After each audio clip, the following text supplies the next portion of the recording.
కడప జిల్లా పోరుమామిళ్ల మండలంలోని కాలువకట్టు దగ్గర ప్రధాన జాతీయ రహదారిపై ఏర్పడిన మోకాటిలోతు గుంతలు పూడ్చే అధికారులు లేరని సిపిఐ ఏరియా సహాయ కార్యదర్శి పిడుగు మస్తాన్, మండల కార్యదర్శి రవికుమారు కేశవులు మండిపడ్డారు. సిపిఐ ఆధ్వర్యంలో రోడ్లను పరిశీలించారు. కాలువకట్టు దగ్గర ప్రధాన రహదారిలో మోకాట్లోతు గుంతలతో ప్రయాణికులు, వాహనదారులు తీవ్ర ఇబ్బందులు పడుతున్నారన్నారు.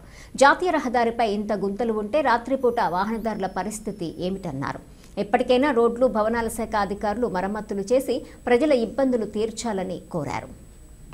తర్వాత కాలువకట్ట దగ్గర మెయిన్ రోడ్డు మధ్యలో ఇటువంటి కనీసం అంటే పడిపోతే కింద పడిపోతే ఎక్కిరాలేని పరిస్థితి అంత గుంత అయితే ఏమాత్రం కూడా అధికారులు పట్టించుకోకపోవడం చాలా బాధాకరం.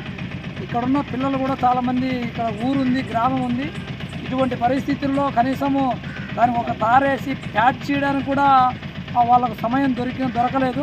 కాబట్టి ఈరోజు మేము భారత కమ్యూనిస్ట్ పార్టీ చెప్తా ఉన్నాము, అంతలకల నేషనల్ హైవే బాగా రోడ్లు బాగుండాలని బాగా చెప్పుకొని అంతా వేల కోట్ల రూపాయలు పెట్టి ఖర్చు పెట్టి రోడ్లు తయారు చేశారు. కానీ ఈరోజు వీడికి చూస్తే కింద ఈ నడి రోడ్లో ఎట్టుకోని కూడా పరిస్థితి కనపడలే. స్కూటర్లు కూడా ఖచ్చితంగా దిగాల్సిందే. ఈ గుంటల్లో స్కూటర్ ఎంతమంది పడిండ్రో, ఎంతమంది కాళ్ళు చేతులు ఇదో తెలియదు. కానీ అధికారులు మాత్రము చాలా బాధాకరం, దారుణం అని చెప్పి భారత కమ్యూనిస్ట్ పార్టీ